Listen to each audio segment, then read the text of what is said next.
Just to try to stay focused. I'll never let anything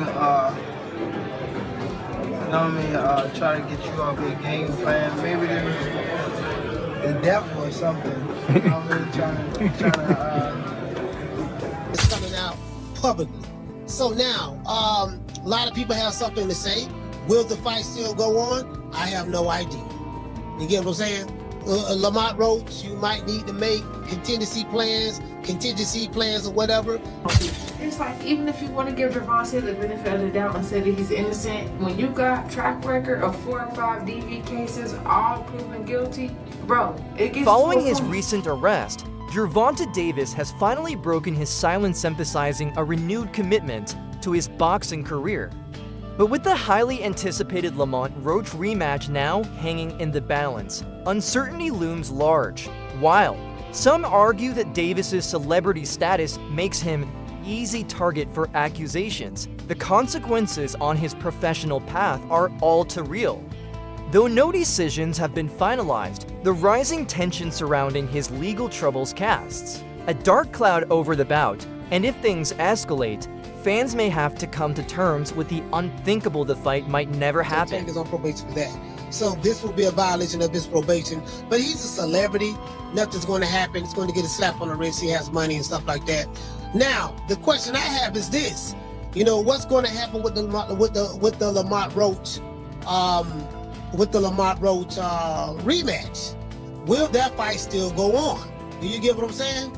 Now, I don't expect Tank Davis fans to, you know, they're going to brush it off like it ain't nothing, because that's what they do. They literally, a lot of them worship this guy. So, and I get it, I understand. However, will that fight still go on? That's probably why we haven't heard anything. I was listening to Blue Blood Sports TV, but then when I was listening to his video, guess what? I'm finna show y'all something. Now, some of y'all may say, oh, this is nothing. There's a podcaster that I watch all the time by the name of Ticket TV. I watch a lot of the big podcasters, right? Podcasts, right? I want y'all to see something. Y'all see this right here. Let me show y'all this. As you can see right here, Ticket TV is talking about this. And the title is this: Breaking News, boxing superstar Gervonta Tank Davis arrested for beating up women. The road ahead for Gervonta Davis remains murky, as his ongoing legal battle threatens to derail not only the Roach rematch, but also a potential blockbuster showdown with Jake Paul. No formal cancellations have been issued yet, but the atmosphere is thick with doubt-stirring anxiety among fans, promoters, and broadcasters alike. In the world of elite boxing, timing is everything. Legal setbacks can throw off carefully synchronized plans, jeopardizing negotiations, marketing efforts, and the momentum of training camps. One misstep could dismantle months of preparation, stripping these headline fights of both commercial value and sporting credibility. Couldn't come at a worse time for Tank. Of course, he's chasing that rematch with Lamont Roach, and that big money Netflix fight with Paul. And this case could potentially cancel both of these fights. For the Roach rematch, it's just kind of been assumed that this fight is happening in mid-August. Everyone has seemed to acknowledge that it's happening, yet there's been no official announcements. Why has there been no official announcement? Well, maybe they were/are waiting to see what happens with the case. They have known that this was gonna probably come out for the last month, so maybe they were either bracing for impact or hoping it could be all sorted out. But we're now about a month out from the proposed rematch, and time is running out. Every day that goes by, it looks less and less likely, and the news today certainly won't instill any hope. Even if the rematch does happen, the conditions are about as bad as they can get for Tank. In what might be the highest pressure fight of his career, he won't have a complete camp and would have legal proceedings hanging over his head. Combine this with the fact that he seemed to be rattled and emotional after the draw, it's either a combination for a great performance or a combination for an absolute train crash. With each day that passes, the prospect of seeing Davis back in the ring on schedule seems to dim. The rematch with Lamont Roach carries deep significance, not just as a rivalry unresolved, but as a test of legacy. Meanwhile, the potential clash with Jake Paul promises crossover appeal and massive media attention. But behind the scenes, contingency plans are already being drafted, ranging from delayed dates to complete cancellations. For Davis, the stakes stretch far beyond a single fight. A delay now could slow his momentum, disrupt his rankings, and erode his rhythm. Across the boxing world, anticipation has shifted to concern, with everyone watching and waiting for clarity before these golden opportunities slip away. Train crash. And Tank especially needed this rematch to be able to get that Jake Paul fight. The Jake fight was seemingly signed and sealed, and all he had to do was beat Roach. And after he didn't, it was pushed back until he could, with Jake in the meanwhile opting for Chavez. But Paul versus Tank is a fight that doesn't make too much sense on paper, but when you break down the circumstances around it, it kinda does make more sense. It would be another fight like Mayweather versus Logan.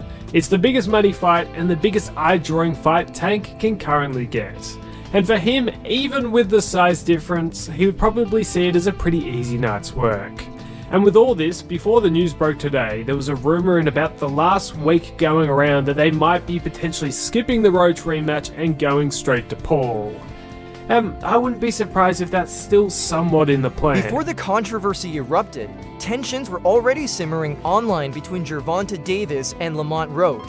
A sharp exchange on social media stirred speculation and added fuel to the fire. Roach projected confidence, throwing out bold challenges, while Davis's cryptic responses left fans guessing. Was he uninterested, distracted, or simply playing mind games? To some, his evasive tone suggested reluctance to face Roach again. To others, it hinted at deeper personal struggles. In the fast-paced digital arena, such interactions are rarely dismissed. They shape public perception and often alter the narrative around a fighter's true intentions. Hey yo, Gervonta Davis cancels the rematch with Lamont Roach. Lamont Roach posted, laugh out loud, buddy know damn well I don't mess around like that. He gassing y'all up to justify why he ain't do his part of the deal yet. He really might pull out of this fight. Stay tuned. Gervonta Davis responded with, you a B, I can meet you at your school, son, if you want. That got nothing to do with boxing. We talking about the fight that's supposed to be happening, the rematch, you feel me? And he want to respond about meeting you up outside, meeting you up at your son's school. That's a little confusing, my people, so it makes me feel like this might be true. Like, if it wasn't true, Gervonta Davis would have said, yo, what are you talking about? The fight's still on, you getting knocked out. Not start trying to talk street, you feel me, my people? Let me know how you feel about this. Do you think this is true? Do you feel like Lamont Roach is just letting the cat out the bag? Like, yo, my people, Gervonta Davis might pull out of the fight. He's gassing y'all up and trying to start outside beef, but this is the truth. And if Gervonta Davis wasn't going to call out the fight, then he would have said, yo, that's a lie. I'm knocking him out, my people. You feel me? And then after this, Gervonta Davis also posted, yo, y'all can take the #1 spot. I don't care for boxing no more, my people. Pretty much saying like, yo, take it, Lamont Roach, because the next person that's behind him is Lamont Roach, because Lamont Roach just had the draw with him that everybody feels like he beat him, you feel me? Like Gervonta Davis before this, he was untouchable. Everybody felt like he was unbeatable. Nobody was gonna beat Gervonta Davis. Whoever got in there is getting knocked out. And now that all switched once he got that draw with Lamont Roach, you feel me? And after all this, Gervonta Davis also was saying like, yo, we know where you live. We'll pull up to your house. We know where you live in Marlboro. You know what I'm saying? I don't get it, my people. Like, if we talking boxing, let's keep it boxing. But he's talking street out of nowhere, and that's what makes me feel like, man, he probably is gonna call out the fight. Because if it wasn't, he would have said. Gervonta Davis now finds himself in one of the most defining chapters of his career. As a top-tier athlete, he's expected not only to perform at the highest level, but also to withstand the pressures of fame, expectation, and personal turmoil. Balancing competitive focus with emotional resilience is no easy task, but for Davis, that balance is make or break. With his reputation, influence, and future on the line, many believe it's time he prioritizes mental strength alongside physical prowess. Analysts and fans alike hope he surrounds himself with the right support, whether that means trusted mentors, mental health guidance, or reshaping his inner circle. His talent has never been questioned, but how he navigates this storm will determine whether he continues his rise or risks a fall. For now, the boxing world watches with hope, rooting for Davis to reclaim control and step back into the ring with purpose, clarity, and the fire that once defined him. If you love boxing and never want to miss a punch, make sure to subscribe to Fight Update for the latest news, training camp insights, press conference drama, and exclusive analysis of your favorite fighters. From breaking headlines to fight night breakdowns, we've got you covered. So hit that subscribe button and ring the bell to stay ringside with us every step of the way.